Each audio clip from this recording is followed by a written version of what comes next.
Waalaikumsalam warahmatullahi wabarakatuh. Selamat pagi anak-anak. Selamat pagi, Bu. Hari ini apa kabar kalian semua? Baik, Bu. Alhamdulillah baik ya. Kemudian hadir semua? Iya, Bu. Alhamdulillah. Seperti biasa sebelum mengawali kegiatan pembelajaran, kita berdoa terlebih dahulu ya. Berdoa dalam hati, berdoa dimulai. Berdoa selesai. Baik. Ada yang tahu pelajaran hari ini tentang apa? Belum, Bu. Jadi hari ini kita akan belajar tentang materi drama. Sebelumnya akan Ibu bagi ini teksnya, nanti disimak ya. Sebelum masuk ke teks, kita akan belajar materi drama. Apa itu drama? Belum tahu semua ya tadi. Jadi, drama merupakan salah satu karya sastra yang menggambarkan kehidupan dan watak manusia melalui tingkah laku atau acting yang dipentaskan. Seperti itu. Kemudian ada ciri-ciri drama. Ciri-ciri drama itu terbagi menjadi 3. Yang pertama berupa cerita. Yang kedua yaitu berbentuk dialog. Dan yang ketiga bertujuan untuk dipentaskan. Baik, lanjut. Kemudian ada unsur drama itu terbagi menjadi 2. Yang pertama unsur intrinsik yang terdiri dari tema dan judul. Tema adalah gagasan pokok dari keseluruhan isi cerita dalam drama. Kemudian judul. Judul itu lebih ke spesifiknya. Misalkan tadi temanya wabah penyakit. Kemudian judulnya bisa penyakit corona yang melanda Indonesia saat ini, misalnya seperti itu.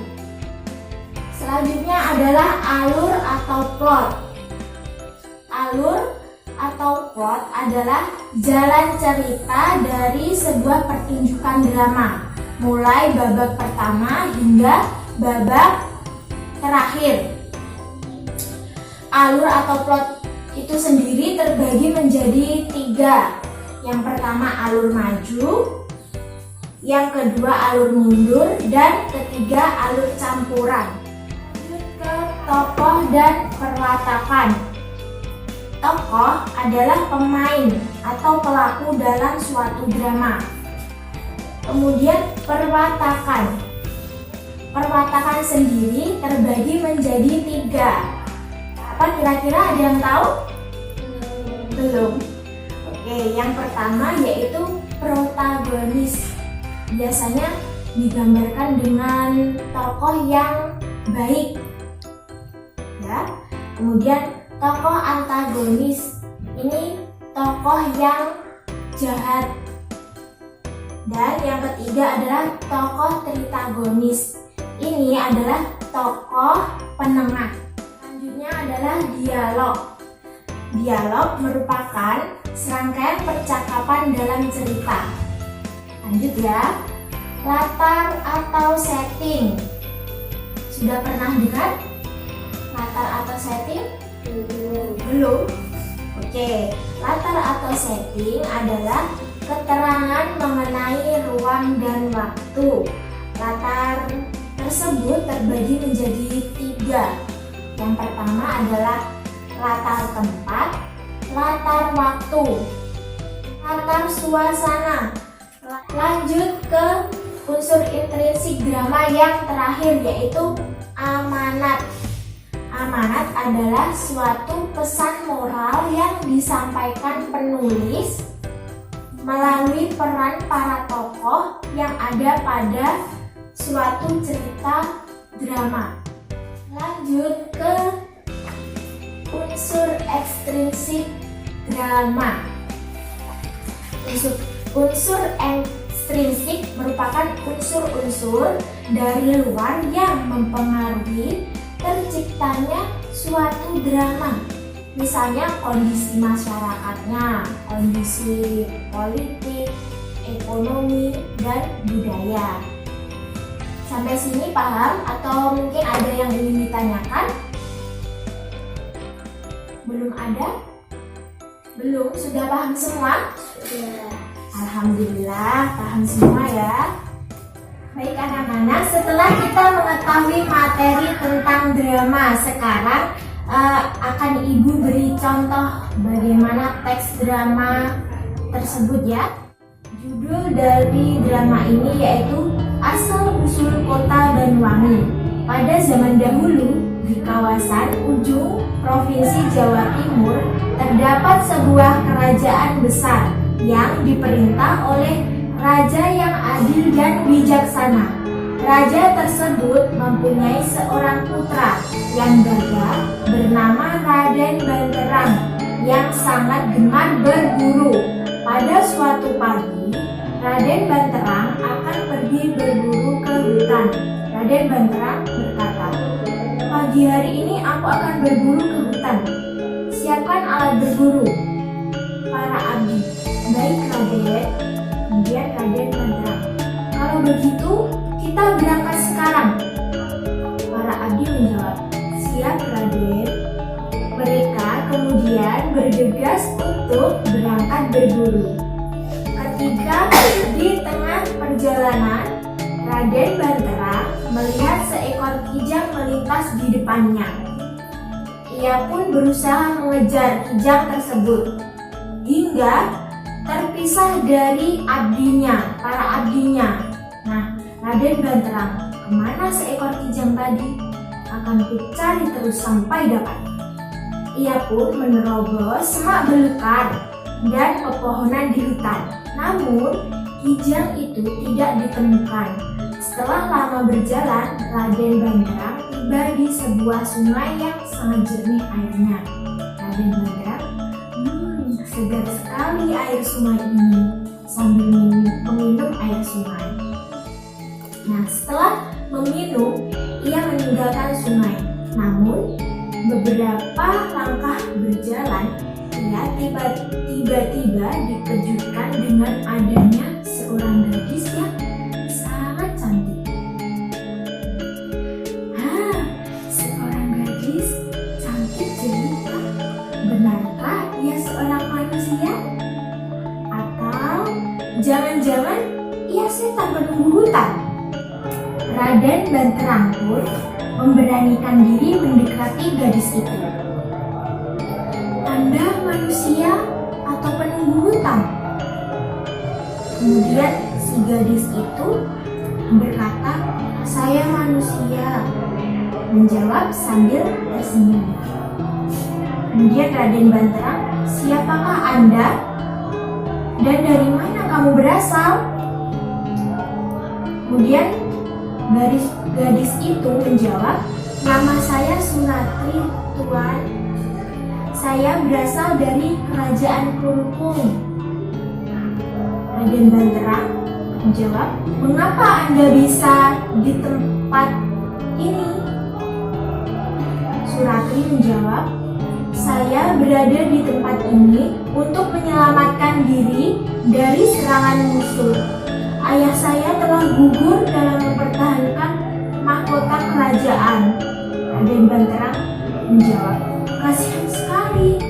Bersediakah Anda ikut denganku pulang ke istana dan bersediakah kamu menjadi permaisuriku?" Kemudian Suratri menjawab, "Apakah aku pantas bersanding denganmu, Tuan?" Raden Banterang berusaha meyakinkan gadis itu, hingga pada akhirnya gadis itu mau mengikuti permintaan Raden Banterang. Lalu mereka pulang ke istana. Tak lama kemudian, Raden Banterang dan Suratri pun menikah dan membangun keluarga yang bahagia. Lanjut. Dan pada suatu hari, Suratri berjalan sendirian ke luar istana. Kemudian ada seorang laki-laki yang berpakaian compang-camping memanggilnya. Laki-laki itu memanggil Suratri. Suratri, Suratri. Suratri menjawab, siapakah Anda? Bertanya sambil mengamati wajah laki-laki itu. Ini aku Suratri, kakak kandungmu, Rupaksa. Kemudian Suratri menjawab, maaf kak, aku sedikit lupa dengan wajah kakak karena sudah lama kita tidak bertemu. Ada tujuan apa kakak datang mengunjungiku? Nah, Rupaksa menjawab, begini Suratri, tujuanku datang ke sini adalah untuk mengajakmu membalas dendam. Suratri menjawab, membalas dendam? Rupaksa menjawab, ya, kita harus membalas dendam. Raden Banteranglah yang telah membunuh ayah kita, Suratri. Kemudian Suratri menjawab, maaf kakak, tapi aku tidak bisa melakukannya. Rupaksa menjawab, apa? Mengapa? Kemudian Suratri menjawab, aku sudah diberi istri Raden Banterang. Rupaksa kaget, apa? Kau harus membalas dendam, Suratri. Dia telah membunuh ayah kita. Suratri menjawab, tidak bisa. Aku telah berhutang budi padanya karena ia telah menolongku. Rupaksa menjawab, ya sudah, kalau itu memang maumu. Tapi sebelumnya aku ada titipan untukmu. Ikat kepala ini harus kau simpan di bawah tempat tidurmu, berkata sambil memberikan sebuah ikat kepala pada Suratri. Nah, setelah itu Rupaksa langsung pergi dari tempat itu. Pertemuan Suratri dan Rupaksa tidak diketahui oleh Raden Banterang karena saat itu Raden Banterang sedang pergi berburu di hutan. Tatkala Raden Banterang sedang berburu di tengah hutan, ia dikejutkan dengan kedatangan seorang laki-laki berpakaian compang-camping. Tuanku, Raden Banterang, keselamatan Tuan terancam bahaya yang direncanakan istrimu sendiri. Raden Banterang kaget. Apa?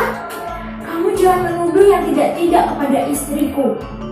Rupaksa menjawab, kalau Tuan tidak percaya, Tuan bisa melihat buktinya dengan melihat sebuah ikat kepala yang diletakkan di bawah tempat keraduannya. Raden Banterang menjawab, ikat kepala? Milik siapa itu? Nah, Rupaksa menjawab, ikat kepala itu milik lelaki yang dimintai tolong untuk membunuh Tuan. Terkejutlah Raden Banterang mendengarkan laporan lelaki misterius itu. Ia pun segera pulang ke istana. Sesampainya di istana, Raden Banterang langsung menuju ke peradilan istrinya. Dicarinya ikat kepala yang telah diceritakan lelaki yang ditemuinya di hutan tadi. Raden Banterang pun menemukan ikat kepala itu. Raden Banterang kaget. Hah? Ini dia! Benar kata laki-laki itu. Suratri. Suratri! Kemudian Raden Banterang memanggil istrinya. Ada apa? Raden Banterang, kau rencanakan mau membunuh bukan? Suratri menjawab, apa? Tidak. Tidak ada sekalipun keinginan Adinda untuk membunuh Kakanda. Raden Banterang menjawab, ikat kepala ini sebagai bukti. Kau minta tolong kepada pemilik ikat kepala ini untuk membunuhku. Begitukah balasanmu padaku? Suratri menjawab, jangan asal tuduh. Adinda sama sekali tidak bermaksud membunuh Kakanda, apalagi meminta tolong kepada seorang laki-laki. Raden Banterang menjawab, aku tidak percaya denganmu lagi. Sekarang ikut saya. Raden Banterang berniat menenggelamkan istrinya di sebuah sungai. Setelah tiba di sungai, Raden Banterang menceritakan tentang pertemuannya dengan seorang laki-laki compang-camping saat berburu di hutan. Raden Banterang, aku tahu semua yang akan kamu lakukan dari seorang laki-laki yang berpakaian compang-camping di hutan. Suratri menjawab, lelaki compang-camping. Raden Banterang, dialah yang mengatakan bahwa kau ingin membunuhku. Suratri menjawab, lelaki itu adalah kakak kandung Adinda. Dialah yang memberi sebuah ikat kepala kepada Adinda. Raden Banterang, aku tetap tidak percaya dengan apa yang kamu katakan, Suratri. Kemudian Suratri menjawab, kakanda suamiku, bukalah hati dan perasaan kakanda. Adinda rela mati demi keselamatan kakanda. Tetapi berilah kesempatan kepada Adinda untuk menceritakan perihal pertemuan Adinda dengan kakak kandung Adinda yang bernama Rupaksa itu. Raden Banterang menjawab, aku tidak ingin mendengar alasan lain dari dirimu. Suratri menjawab, Rupaksalah yang akan membunuh kakanda. Adinda dimintai bantuan, tetapi Adinda tolak. Raden Banterang menjawab, kau berbohong. Raden Banterang tetap saja tidak percaya dengan permaisurinya. Suratri menjawab, kakanda, tolong percayalah kepadaku. Namun jika salah satu hal yang membuatku percaya adalah dengan aku tenggelam di sungai ini, akan aku turuti permintaanmu. Tapi jika air sungai ini menjadi bening dan harum baunya, berarti Adinda tidak bersalah. Tetapi jika air ini tetap keruh dan berbau busuk, berarti Adinda bersalah. Raden Banterang menjawab, kau mengada-ada, Suratri, berkata sambil menghembuskan keris ke arah Suratri. Kemudian Suratri melompat ke sungai dan menghilang. Tak lama kemudian bau nan harum merebak di sekitar sungai. Raden Banterang terkejut. Raden Banterang berkata, istriku tidak bersalah. Air sungai ini harum sekali baunya. Nah, Raden Banterang menyesal dan meratapi kematian istrinya, serta menyesali kebodohannya karena sudah tidak percaya dengan istrinya. Namun sudah terlambat. Sejak saat itu, sungai harum, baunya itu dalam bahasa Jawa disebut Banyuwangi. Banyu artinya air dan wangi artinya harum. Nama Banyuwangi kemudian menjadi nama kota Banyuwangi. Sudah ada yang tahu kota Banyuwangi? Sudah ya, sudah pernah dengar. Oke. Jadi seperti itu ceritanya. Menarik? Nah, setelah Ibu bacakan contoh teks drama tadi, Ibu akan tanya kepada kalian, kira-kira siapa saja tokoh yang ada pada drama tadi? Raden Banterang. Oke, Raden Banterang. Kemudian ada oh ya, Suratri sebagai permaisuri Raden Banterang ya. Ada lagi? Rupaksa. Siapa Rupaksa tadi? Kakak kandung Suratri. Nah, ada lagi mungkin? Ada para abdi ya, sebagai tokoh pendukung. Oke. Nah, dari drama yang sudah Ibu bacakan, kira-kira pesan moralnya apa? Ada yang tahu? Kita harus bisa mengendalikan amarah, mendengarkan penjelasan orang lain. Ya, kemudian ada lagi mungkin? Tidak terburu-buru mengambil keputusan. Oke, pintar-pintar semua. Tepuk tangan untuk kita.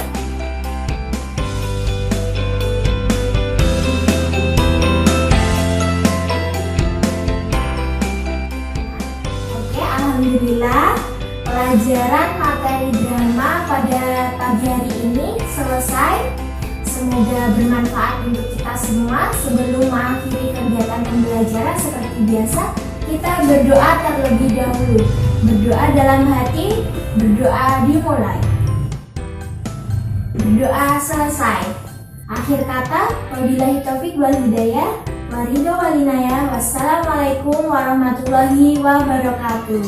Waalaikumsalam